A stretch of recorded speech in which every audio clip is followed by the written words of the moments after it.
Hey everybody, and welcome to this. Today I thought I would do something a little bit different. I'm on the Codecademy website right now. I just got a newsletter on my email saying like, "Hey, come and check out the new courses and whatever." And I was like, "Oh yeah, I remember actually checking it out back like maybe a year ago. Like I checked out Make a Website and I was like, ooh, I already know how to make websites. HTML, CSS, I already know. So I thought I would do like maybe JavaScript or SAS or something. Let's check out JavaScript, okay? So learn JavaScript. Continue your learning by starting Learn JavaScript. It's 8 projects and 6 quizzes. Should be interesting. Learn JavaScript will teach you the most fundamental concepts in programming JavaScript. I'm not really good at JavaScript. Like I can use scripts. I can use like if I know what they're gonna do, but I can't design JavaScript scripts by myself. Like I can't not design, but I can't write JavaScript codes by myself. So it's just I guess to further my knowledge a little bit, to further my understanding of, well, I know what JavaScript does. It's basically something that you can build uh, like animation or like sliders or whatever for your website. I mean, it's good. It's just I don't know how to do it myself. So, you'll learn about data types, functions, loops, and control flow. In this course, you'll build projects with JavaScript that make HTML and CSS come to life. So, for work, I have one of uh, my main jobs, not main jobs, but my main like job description would be I make web banners. And soon enough, uh, we're going to be using this service to build. It's called Flexitive, and it's basically responsive web banners. And so here the video will show you what it does. It's basically you can design one banner, and basically it's going to like copy itself to different sizes, which is amazing because like right now what I do is um we have these templates that are built using some JavaScript by that one of my old coworkers she built the templates and using JavaScript. I have no idea where she found it. So basically this is going to save my life and save hours and hours of work because right now making one set of banners, which is about 20 banners altogether.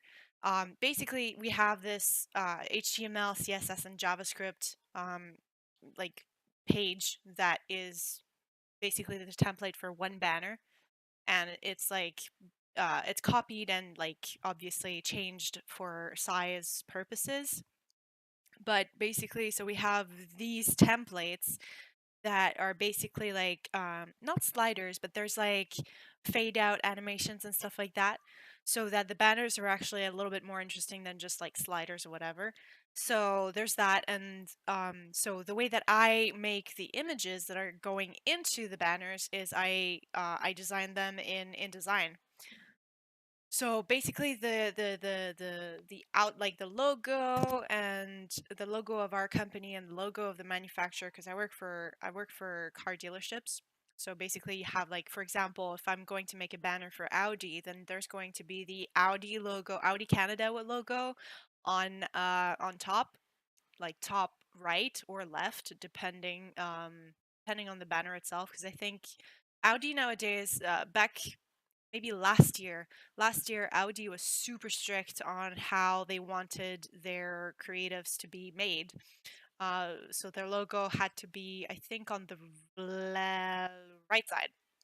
Sorry. So their logos had to be on the right side. But now they released a new style guide, and it's a little bit more free, a little bit more freeing for us. So now the logo can be almost anywhere. And so we have the Audi Canada logo, and then we have also the on top right or left, depending on your preference nowadays.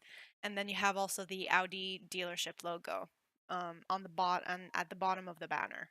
Um, And then you also have like the buttons that says come and learn more. Learn more basically is what it says. And then you have yeah, that's it. The location sometimes. So anywho, but this is definitely going to revolutionize the way that we make our banners, because right now it's taking like 2 hours to make a set of 20 banners, because you have to design for size, each size basically. So anywho, let's learn some JavaScript.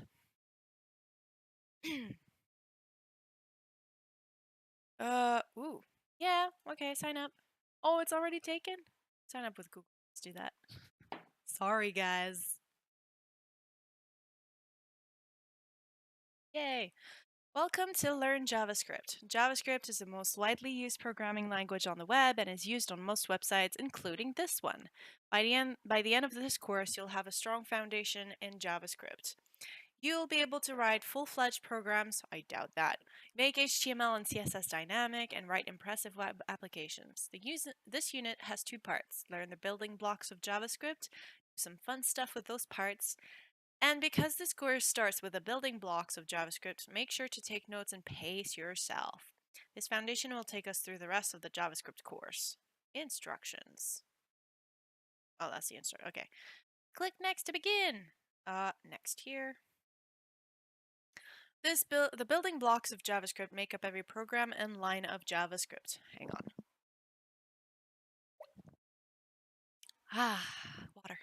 Just like a language has nouns, verbs, and prepositions, JavaScript has its own building blocks. Instead of calling them building blocks, however, developers call them data types. Oh, interesting. There are 3 essential data types to know for now, and here is your first test of memorization. Don't worry, we will practice. String. Any grouping of words or numbers surrounded by single quotes. Okay. Or double quotes. Yeah, because there's like it's depending on your preference. That I know. You can either or. Number. Any number, including numbers with decimals without quotes. 4, 8, 15, 16, 23.42. Okay. Boolean. This is always one of 2 words, either true or false, with no quotations. Let's review. A string is any grouping of words, a number's a number, and a boolean is a ghostly Halloween costume. Or no, that's false. It's either true or false. Instructions. In the code editor, there are 3 variables. Learn about variables in the next lesson. For now, replace each variable's value with each corresponding type. On line 1, there's a variable named myString equal to undefined. Replace undefined with a string of your name. Line 1. Okay. Alexina. Okay. Run. Do I have to run? Okay. Done. I need to check it? Run. No, not reset. Run. Okay, that's done, right?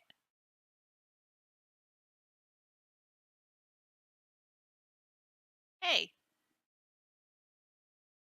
fuck. Um,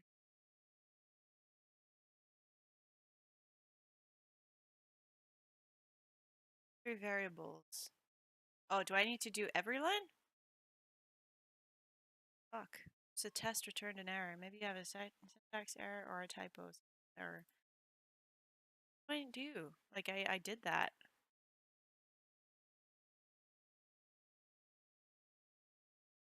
Oh, do I need to do this too? Alexina. Right? Or, no. Wait, I need to keep it that because it's calling this. Oh, God. Hmm? Do I need to keep it like...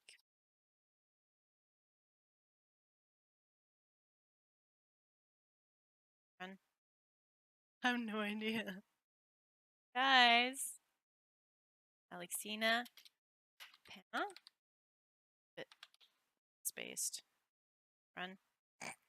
I don't know. I don't know. Why is it doing that? Whatever.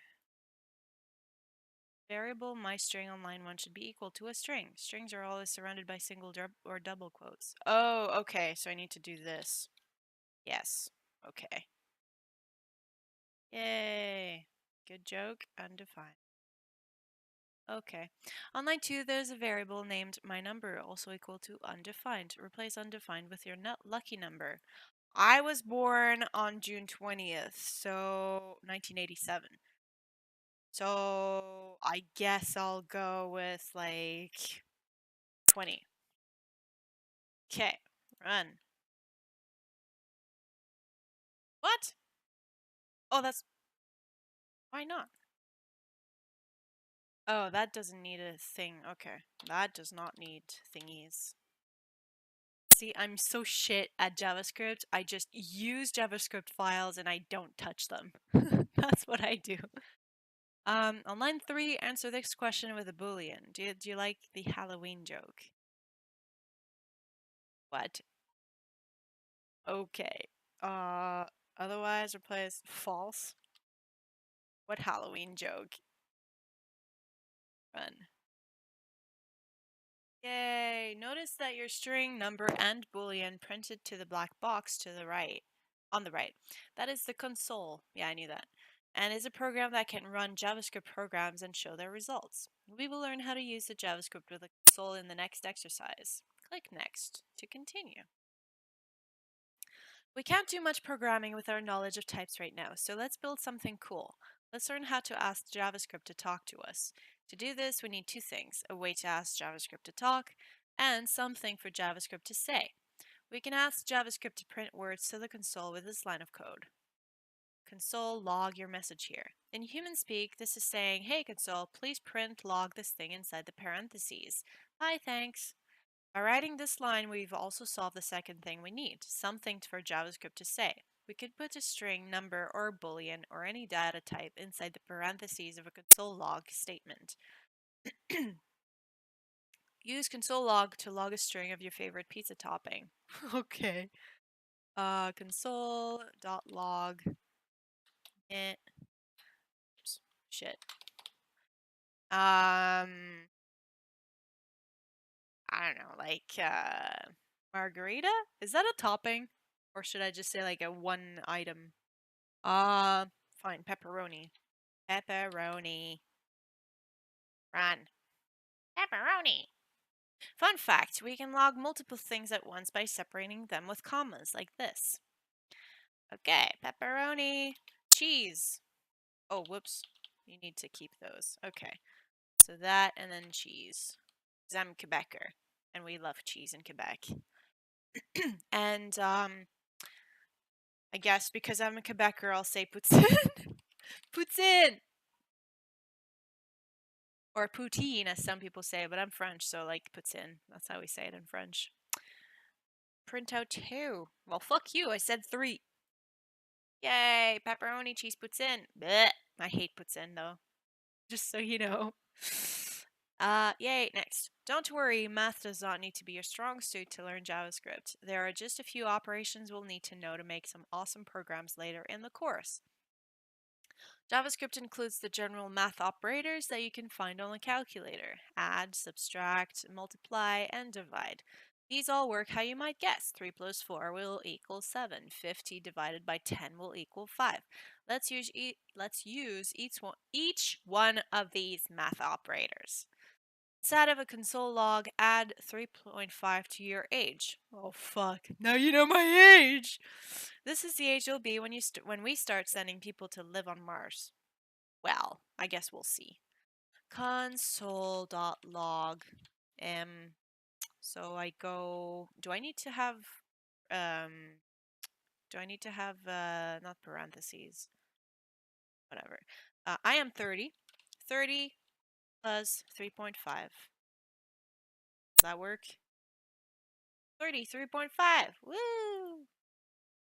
I know that we need this for lines of code. I do know that. It has been 48 years since this 1969 moon landing. Did you log that answer to the... Oh, whoops. On a new line, write another console log. Inside the new console logs parentheses, take the current year and subtract 1969. Current year. Okay. console.log. It is 2017.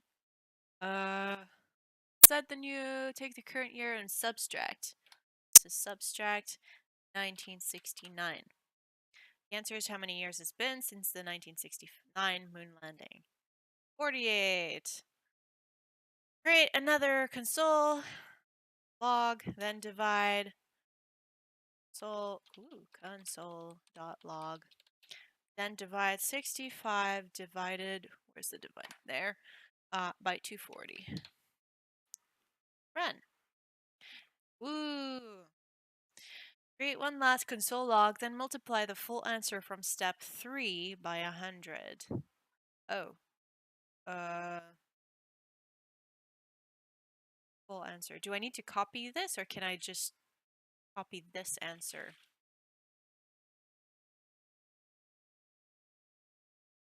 Oh, wait. I think, does it work like a calculator where you can go, hang on, do, like, can you do this? 65 divided by 240. You close it, and then you do multiply. Where's the multiply? There. By 100. Can you do that? Guess we'll find out. Huh? Yeah, it works. Sweet. That's the percent of the sun that is made up of helium. Assuming we could stand on the sun, we'd all sound like chipmunks. Oh yeah? 27 point blah blah blah blah blah blah blah. Right. Next.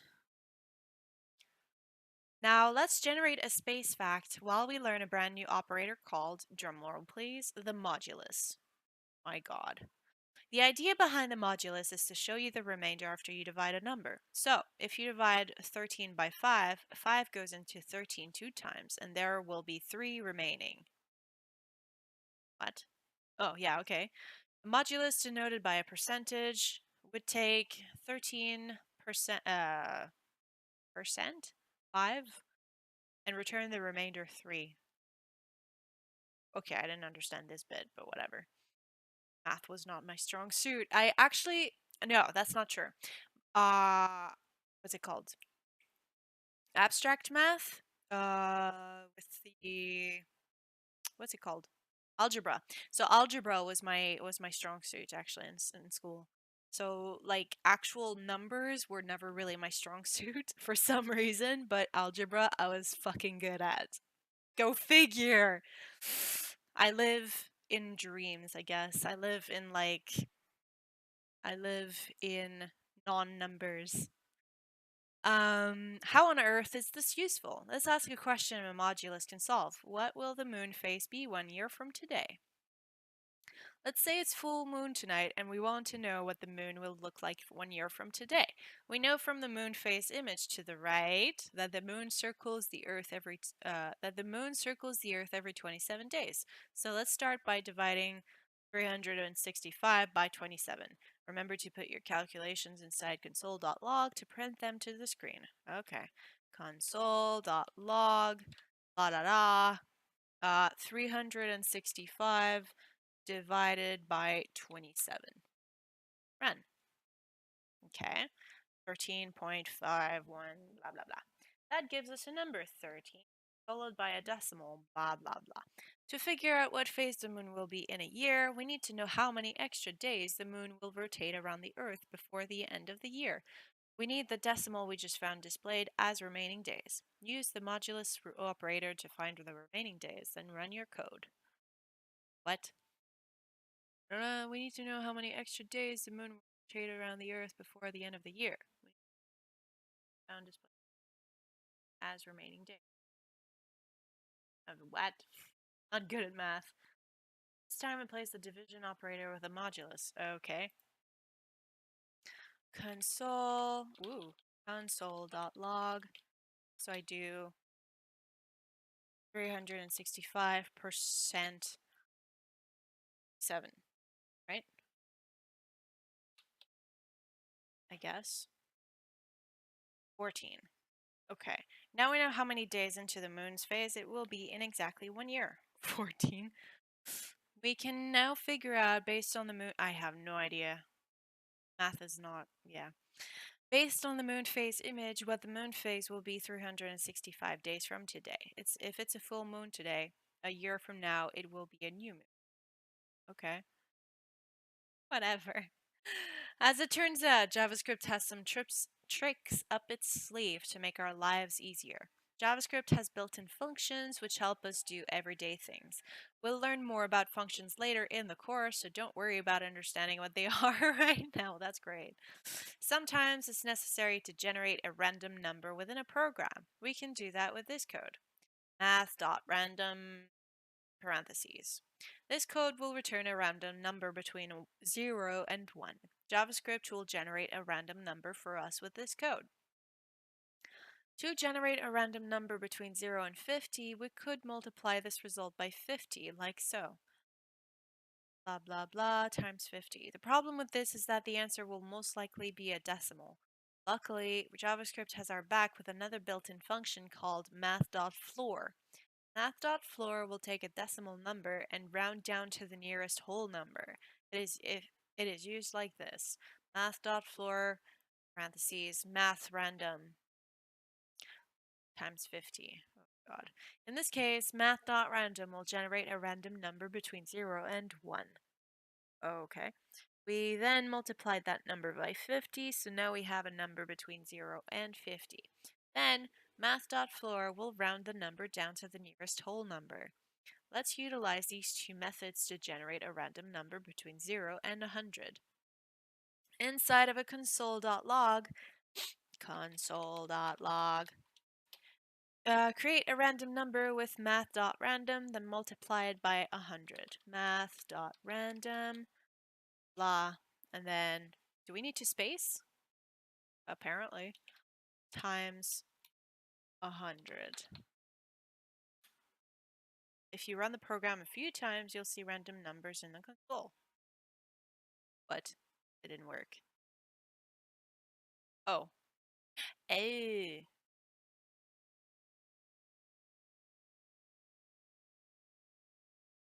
Should have worked. Oh. What? Set of a console.log.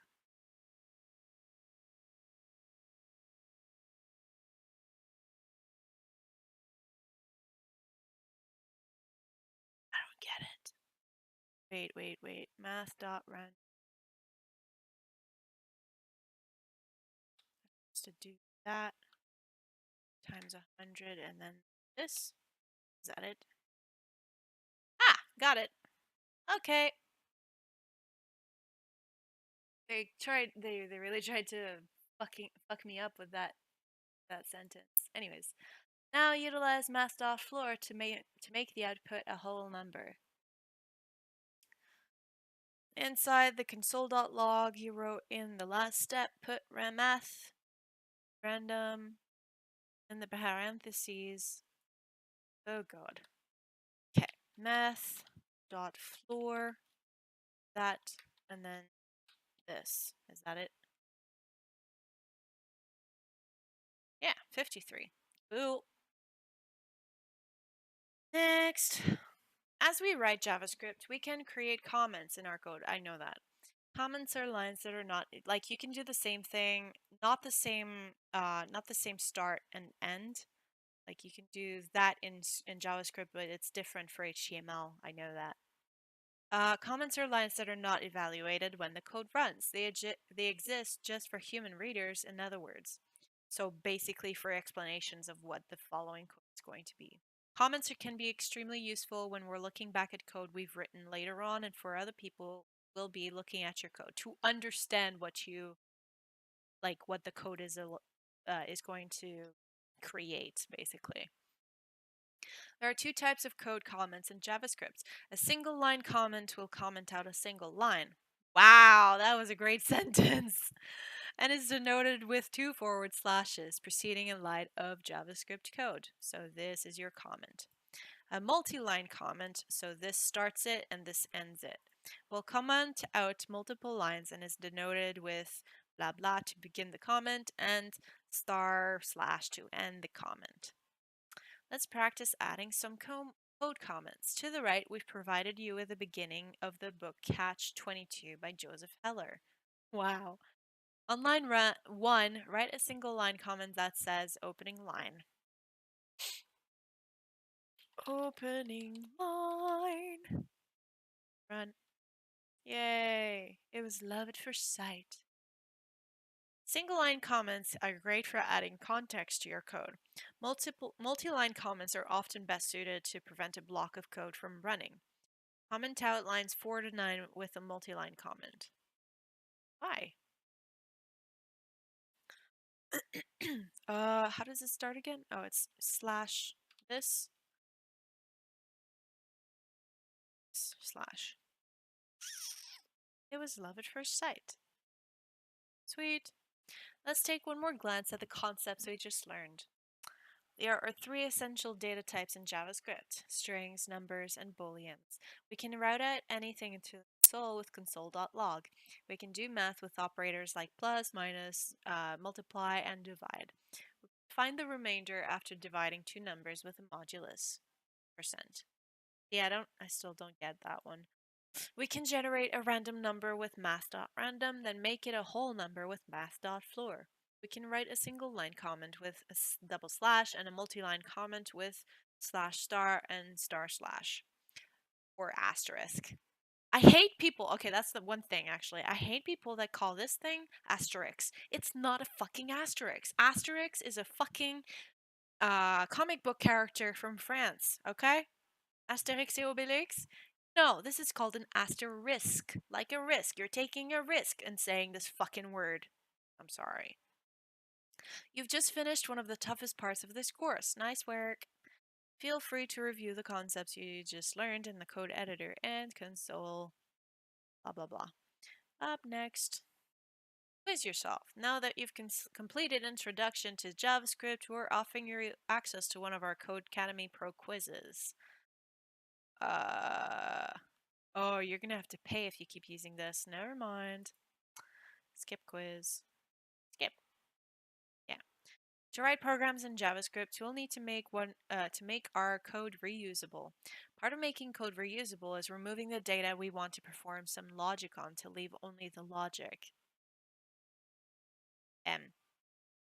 Moving the data we want to perform some logic on. Okay, to leave only the logic. So it's basically like getting the answer.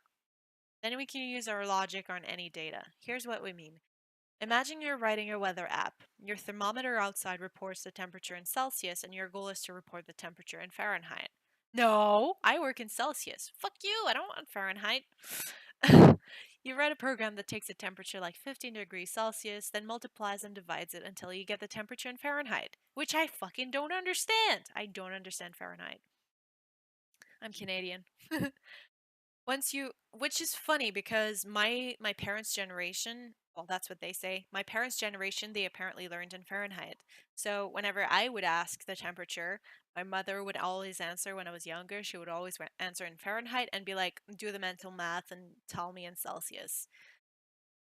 Once you've done this, though, you see the temperature now reads 16 degrees Celsius. In order to find Fahrenheit again, you would need to write a whole new program to convert 16 degrees Celsius to Fahrenheit. What? Why would it read 16 if it's 15? This would happen because the Celsius to Fahrenheit logic is operating directly on the Celsius data. Luckily, JavaScript offers variables. Variables allow us to assign data to a word, then we can use that word within our program instead of the data. Then, if the variable's value changes, we only have to change the variable's value instead of rewriting the entire program. Wow. Okay. This is hard to swallow stuff. Let's dive in and see a variable in the wild. Here is how you declare a variable. Var my name, blah blah, console.log my name. Output area. Area Stark. You can almost read it out. Variable my name is equal to area. Yeah. Let's dissect that statement and look at it at its parts. Var, short for variable, is the JavaScript keyword that will create a new variable for us.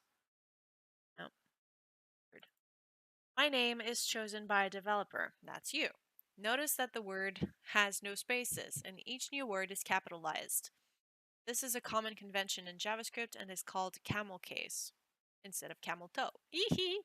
Equal means to assign whatever's next to the variable. Area is the value that the equals assigns into the variable my name. After the variable is declared, we can print the variable with console.log parentheses my name. This will print area to the console. Wow. Variables must be strong to hold all of our stuff. Exactly how strong are they? Create a variable named strength. So var strength. Oh, doesn't need to be capitalized. And each new word is capitalized. Oh, so the first word isn't. Okay. And assign the string 5,000 pounds to it. Okay. This and then 5,000 pounds to it. Okay, run. That is correct. No? Fuck. Did you set the variable strength to a string of 5,000, 50,000 pounds? Not 5,000, it's 50. Oopsie. Yay! Now, under the strength variable type, console.log how much stuff can a variable hold? Then you do comma strength and then semicolon, right? 1,000 pounds. Okay. Next. If variables can hold strings, can they hold other data types? Let's give it a shot. Var my age equal 15, var likes chocolate equal true. Console.log my age output 15, console.log likes chocolate output true. Variables can hold any data type like strings, numbers, and booleans. They can also hold data types that we have not learned yet, like arrays, functions, and objects. More on that later. Under the strength variable, create a new variable called age. Var age equal, and set it equal to your age as a number. I'm 30. Right. Okay, run. What? I did, var age.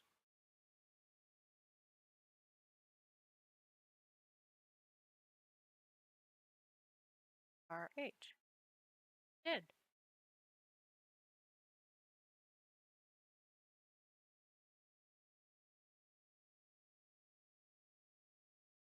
Did you say that set the age variable equal to a number? I did. What the fuck? 30 years old. Right? Still not good. I did. My god. Var age. I did. What the fuck? After the strength variable, create a new variable named age and set it equal to your age as a number. Fucking hell, I did.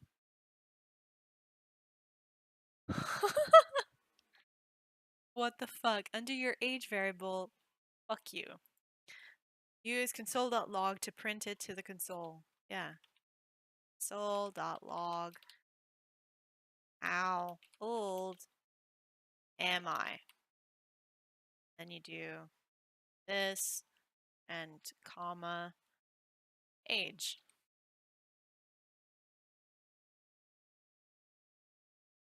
Then you run. Yeah, see? It's working. I don't know why it's fucking... My god. Sure, let's get code.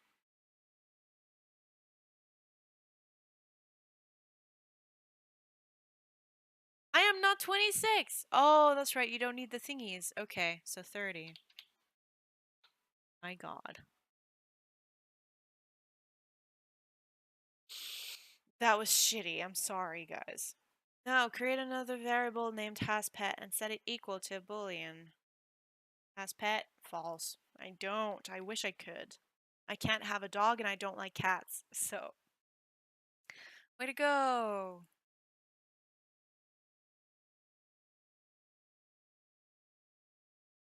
Hang on. Do I have a pet? Do this. False. Then, how old am I? That. There you go. Ugh, I keep forgetting that numbers don't need apostrophes. Why do we care about variables? Variables are useful in two ways. They allow us to use the same value over and over without having to write a string or other data type over and over. More importantly, we can assign variables different values that can be read and changed by the program without altering our code. For example, a weather app can show you a different high temperature every day. Instead of writing a new website every day, they store the information in a variable and just change the value of that variable. A weather app, yeah. We can change a variable's value if we want, like this. What var weather condition, Monday raining cats and dogs. Weather condition, Tuesday sunny. Okay, we created a variable by using the keyword var and the name weather condition. Then we took the existing weather condition variable and set its value equal to Tuesday sunny. True to their name, variables are indeed no shit. Create a variable in line 1 named morning alarm and set it to 6:30 a.m. var morning alarm equal 6:30 a.m. Run. Hey, on line 2, set morning alarm equal to another time that's better for you. That is not 6:30 a.m. Huh? Can I do that? Can I just do like two same var morning alarm equal 6? I usually wake up at 6:45 a.m. Is that what they want? Really? On line 3, use console log parentheses morning alarm. Oops, alarm is set to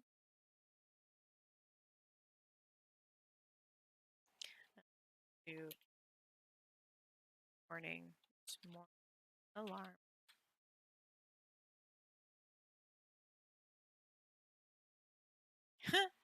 Notice that you successfully changed the variable's value because of your code on line 2.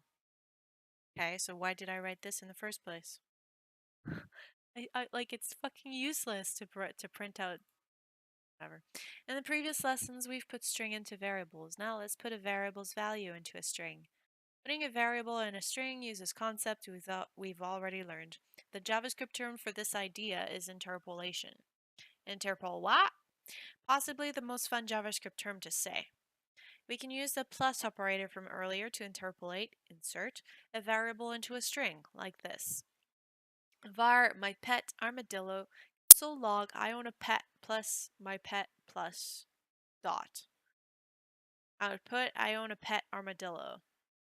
Okay. Create a variable named favorite animal. Var. Favor. Yeah, I'm fucking Canadian. Animal. Set it equal to your favorite animal. Well,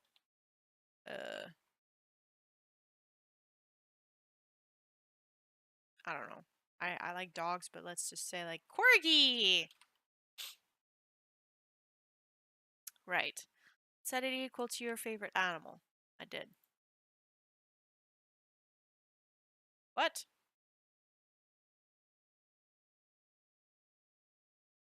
Oh, wait. Did I have to type it exactly like an American? Is that it? Yes. Oh god. Then use console log. Console.log to print my favorite animal.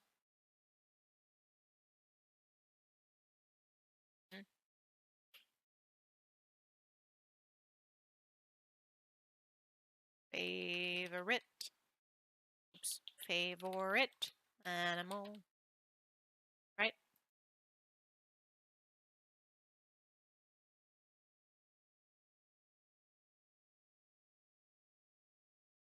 I don't get it. That instead? Favorite animal.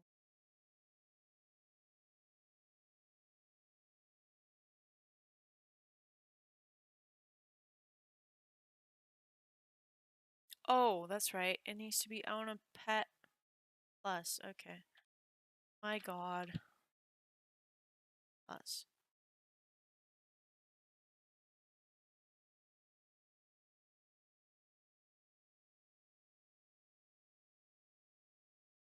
Is that it? Nan? What? Favorite animal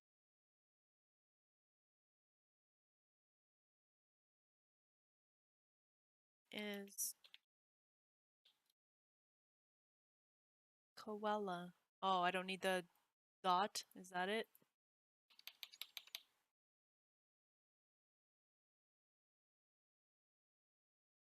Keep trying. Favorite animal. Favorite animal. Fucking hell. Nan. Oh, I don't need the comma. Is that it?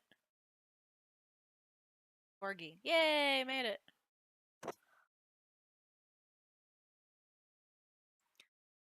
Uh, next. Made it to the end of the first unit and this lesson. High five. We learned how to create variables, how to change a variable's value, how to interpolate or insert a variable into a string.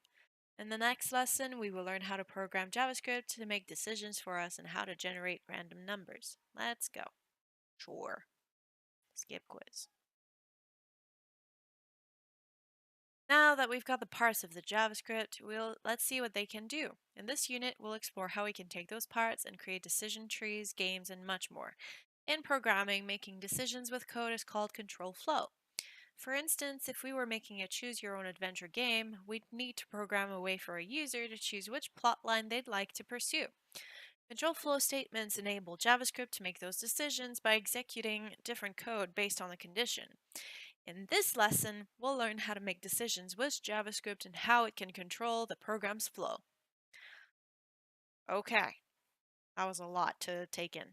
If you think about what we've been doing so far, we've been writing instructions for computers. That's all programming really is, a list of instructions for computers. The main difficulty of being a developer is translating our ideas in human speak into ideas in computer speak. Let's learn how we can ask JavaScript to think like us and make decisions like us. Let's start with human speak. Many decisions we make every day boil down to this sentence in some form. If something is true, let's do option 1, or else if it's false, let's do option 2. This sentence looks fairly similar when we write it with JavaScript. See for yourself. Var, need coffee. True. If need coffee, finding coffee. Else, keep on keeping on.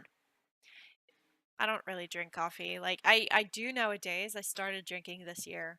I started drinking coffee this year. And so for me, it's more like it helps me stay awake and not have headaches. That's it. Like, I don't need coffee in my daily day-to-day life. It's more like, oh, if I have a headache, I'm gonna drink coffee. If I didn't sleep last night, I'm gonna drink coffee. So that's it. It's not like, ooh, I love coffee. It's so good. I love the taste. I hate the taste. If the variable need coffee is true, JavaScript will run one code block, and if a variable is false, it will run another. Need coffee is the condition we are checking inside the ifs parentheses. Since it is equal to true, our program will run the code between the first operating curly brace, line 2, and the first closing curly brace. it will completely ignore the else part. In this case, we'd see finding coffee log to the console. Note, code between curly braces are called blocks. If else statement have two code blocks. So it's kind of like CSS, actually, this thing. But not really. It's if else. If we adjusted need coffee to be false only, well, kind of actually, because say for example you have a a paragraph CSS variable, I guess. So if there is a p in your HTML, it would actually take that styling. If there is no p, if there is no paragraph, it's not going to take that styling. So kind of like CSS, I'd say. That makes a little bit of sense to me. If we adjusted need coffee to be false, only the else console log will run. If else statements are how we can process yes/no questions programmatically. Create a variable named Harry Potter fan and set it equal to Boolean based on your preference. Okay, so var Harry Potter fan equal true. I used to be a huge Harry Potter fan. Then write an if-else statement that uses Harry Potter fan as its condition. If it is true, then log mischief managed. If it is false, then log I lead a muggle's life. Now, why is there a backslash in I lead a muggle's life? Since the string is surrounded by single quotes, we can use a backslash to add a single quote within the string. This is called escaping a character. Okay. If Harry Potter fan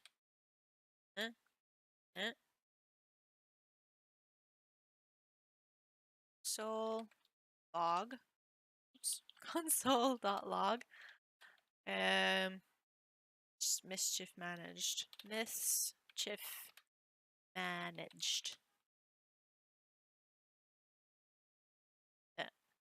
that okay, and else console dot log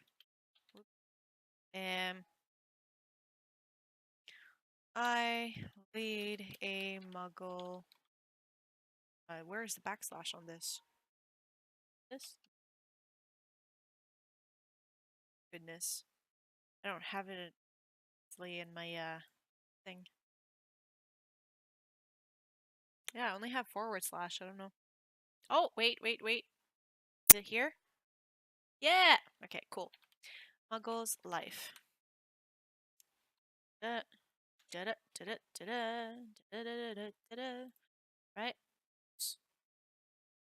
Did mischief managed.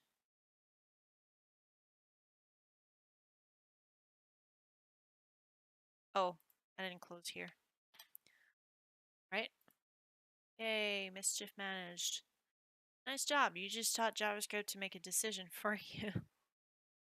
Man, computers are gonna make decisions for us now. They're gonna kill us. They're gonna kill us. They're gonna be like fucking intelligent. If-else statements are made even more powerful with comparison operators. There are two comparisons you might be familiar with: less than, greater than. You may also recognize this: less than or equal to, greater than or equal to. Comparisons need two things to compare, and they will always return a Boolean, true or false. How can we use comparisons and an if-else statement to see if it's time to eat? Write a variable named hunger level and set it equal to 5. Var hunger level equal 5. Right? Yay! Write an if-else statement that checks if hunger level is greater than 7. If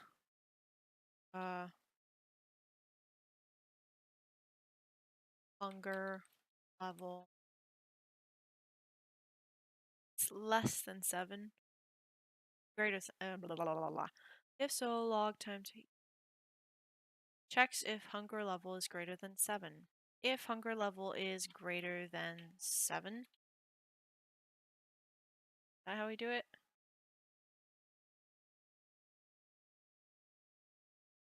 Get a hint. 7, okay. If, huh? Oh, I thought we were supposed to do it like that. If hunger level is greater than 7, okay, that's when we open the thing. Whoops, this. Okay, so console.log this, if so log time to eat. And if it's less than 7, else console.log let's this let's eat later. This, right? Time to eat. Woo, wait, what? I didn't do it properly? If hunger level is greater than 7, console log time to eat. Yeah, else console log. Why isn't it right?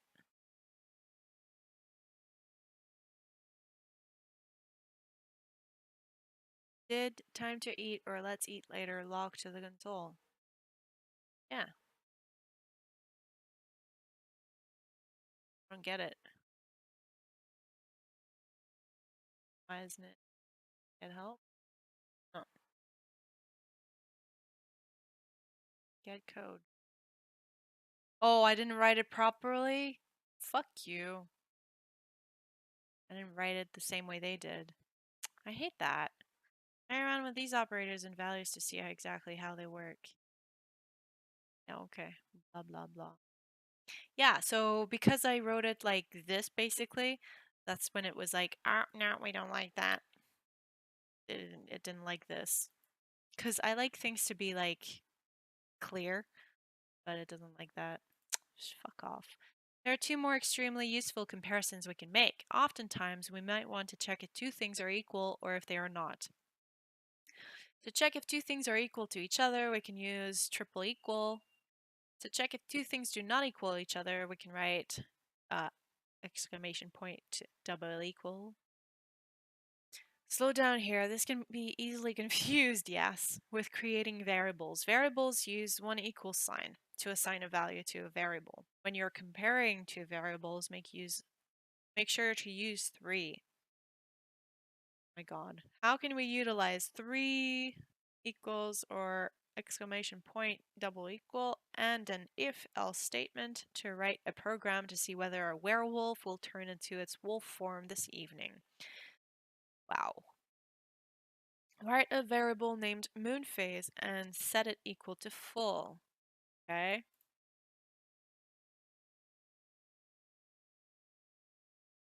Write an if-else statement that checks if the moon is full. If the moon phase is full, log howl.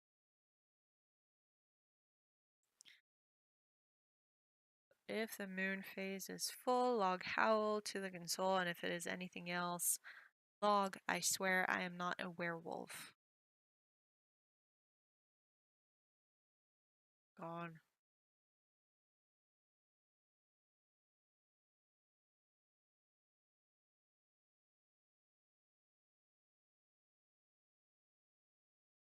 What? It didn't do that. Okay, that was confusing. I'm sorry, guys. Why did it start with all this?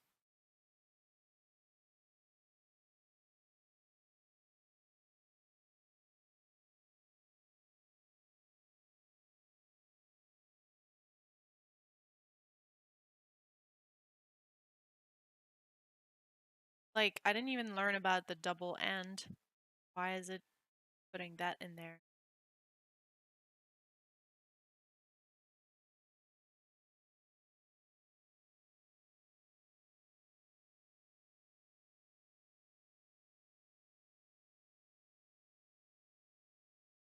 Yeah, and there's no mostly full variable, so what the fuck? I don't get it. Next. If-else statements are either this or that for us right now. They answer questions that are either yes or no. What can we do if we have a question that has multiple yes conditions or multiple no conditions? We can add more conditions to our if-else statements with else-if. Check out how this fits into our current knowledge of if-else statements. Okay, if stoplight is red, stop. Else if stoplight is yellow, slow down. Else if stoplight is green, go. Else, caution unknown. We created a variable named stoplight that is assigned to the string green. Then there is an if-else statement with multiple yes conditions using else if. Else if allows us to find multiple states of the stoplight variable and output different things based on its color. The whole thing ends with a singular else we know and love. The else is a catch-all for any other situation. For instance, if the stoplight was blinking blue, the last else would catch it and return a default message of caution unknown. We all know that turning into a werewolf is not an instant thing. It happens in stages. So let's expand our program from before to accommodate that fact. If the moon is mostly full, log arms and legs are getting hairier. If the moon is mostly new, log back on 2 feet. If someone enters in an invalid moon phase, make sure to the final else to log invalid moon phase. It's already done, like. Set moon phase to mostly full and run your code. Full. Yeah, arms and legs are getting hairier. Expect mostly new. Okay. Back on 2 feet. Now set moon phase to. Why do we have this? Now set the moon phase to solar eclipse. Oh god. Solar eclipse. Since there is not an else if condition for solar eclipse, we expect the default else code block to run. You should see invalid moon phase. Yeah. Nice work. We just made a decision tree with multiple conditions using an if statement with else if conditions. So far, we've been able to translate certain thoughts into JavaScript code, like, are these things equal with triple equal, or is one thing greater than another thing with greater than? In English, sometimes we say both of these things, or either one of these things. Let's translate those phrases into JavaScript with some special operators called logical operators. To say both must be true, we can use end-end. To say either can be true, we can use double pipe. To say, I want to make sure this is the opposite of what it really is, we can use exclamation point. Okay. To say these should not be equal to each other, we can use exclamation point equal equal.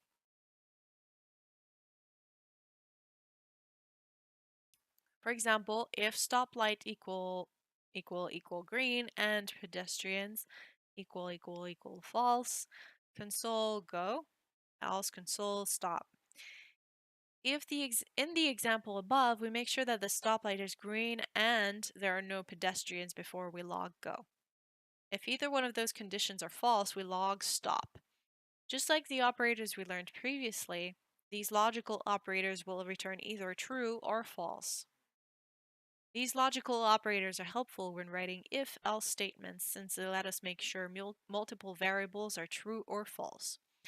Let's say the werewolf can only become its wolf form when there is a full moon and it's a foggy night.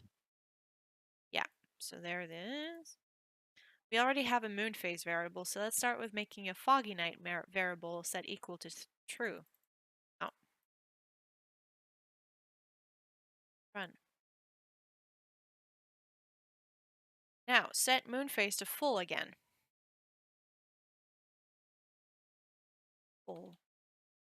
Now that we have both conditions, let's write that in our if-else statement. Huh? In the first condition of the if-else statement, make sure that moon phase triple equal full, foggy night are true, using and end. So, note, if-else statements check the trueness or falseness of variables, so there's no need to write foggy night equal true. You only need to write foggy night and you'll get the same result. Once you've added it, click run. Okay, now change the foggy night variable to equal false. Oops, flaze. False. And run it again. Invalid moon phase. Notice that the default else will print to the console. That's because end requires both moon phase and foggy night to be true to execute its code block. Now let's try out double pipe. Use double pipe in place of the end that you wrote in the previous steps to make the if-else statement print howl if moon phase is full or if foggy night is true. Leave the moon phase variable's value as full and the foggy night variable's value as false. Howl. The first if statement's block was executed. That's because moon phase is full, which is true. The double pipe operator only needs one thing to be true in order to return true. Click next to continue. Before we move on, let's circle back to else-if statements. Using else-if is a great tool for when we have a few different conditions we'd like to consider. Else-if is limited, however. If we want to write a program with 25 different conditions, like a JavaScript cache register, we'd have to write a lot of code, and it can be difficult to read and understand. To deal with times when you need many else-if conditions, we can turn to a switch statement to write more concise and readable code. Note, to a computer, a switch statement and an if-else statement are the same, but a switch statement can be easier for other humans to read. Part of being a good developer is writing code that both computers and other humans can read. Switch statements look like this. Grocery item papaya. Switch grocery item tomato. Tomatoes are blah blah. Case lime. Limes are 149. Okay. The switch keyword initiates the statement and is followed by blah blah blah, which contains the condition that each case will compare to. In the example, the condition is grocery item. Inside the block, curly quote, there are cases. Case is like the else-if part of an if-else statement. The word following the first case is tomato. If grocery item equal tomato, that case's console log would run. Grocery item equals papaya, so the first and second case statements are skipped. The third case runs since the case is papaya matches grocery item's value. This particular program will log out papayas are 129. Then the program stops with the break keyword. This keyword will prevent. Okay. Blah, blah, blah, blah, blah, blah. This keyword will prevent the switch statement from executing any more of its code. At the end of each switch statement, there is a default condition. If none of the cases are true, then this code will run. Let's illustrate this by converting our werewolf program to a switch statement. For now, let's also delete the foggy night variable so it doesn't fog up this concept. Moon phase will become the condition of the switch statement. Okay. Then each moon phase will become each case that the switch statement checks for. Start by writing a switch statement with moon phase as its condition.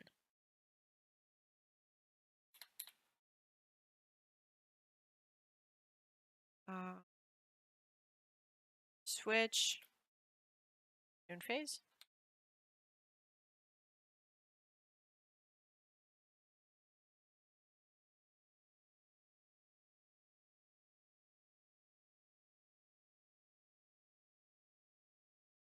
Is that it?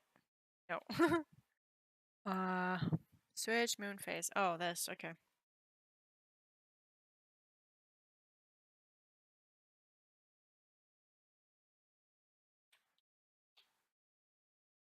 Run.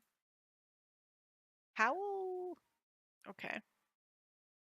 Then write each else if condition as a case. If moon phase is full, then use console log to print howl.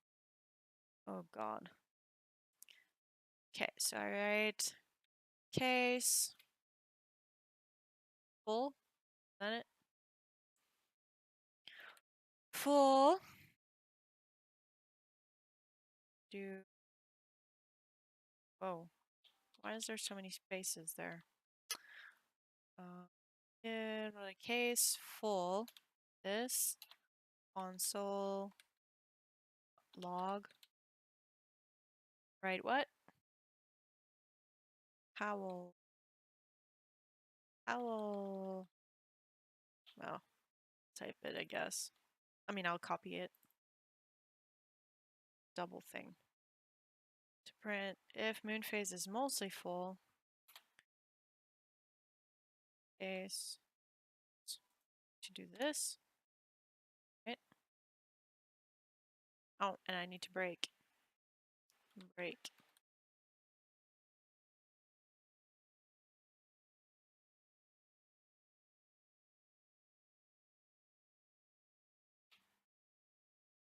Case. Oops. Mostly full. Right? If moon phase is mostly full, then use console.log to print back, oops, back on 2 feet. No. Oops. This. Break. Case. Mostly new. Console log, oops, console.log to print back. Oh, on 2 feet. I screwed up that. Break. This.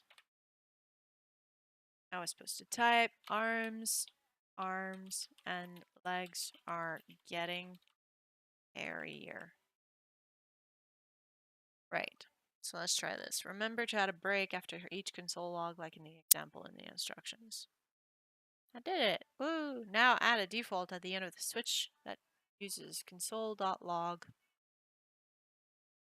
Okay, so I need to add a default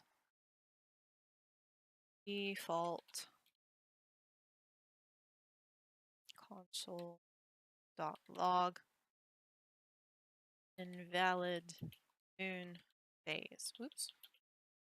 Phase. Case that moon phase does not equal one of our cases. And break.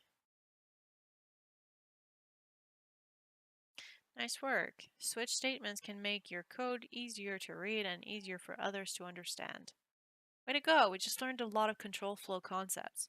If-else statements make binary decisions and execute separate code based on a condition. We can add extra conditions with two if-else statements with else-if conditions. Switch statements make complicated if-else statements easier to read, however they achieve the same result as if-else statements. Yeah.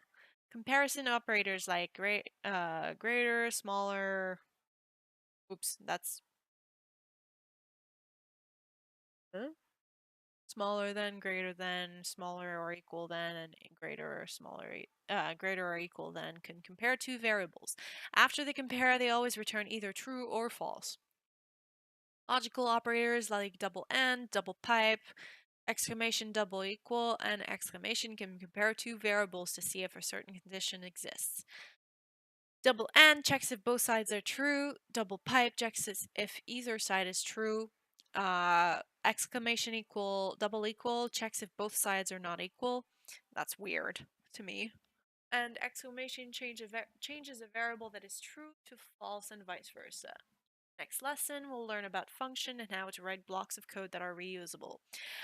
Well, I would love to, but I'm freaking, like, my brain is kind of exploding right now because it's a little bit too much. But I mean, I'm learning. I've learned, I've learned quite a bit. But right now, I'll take a break. See you guys later.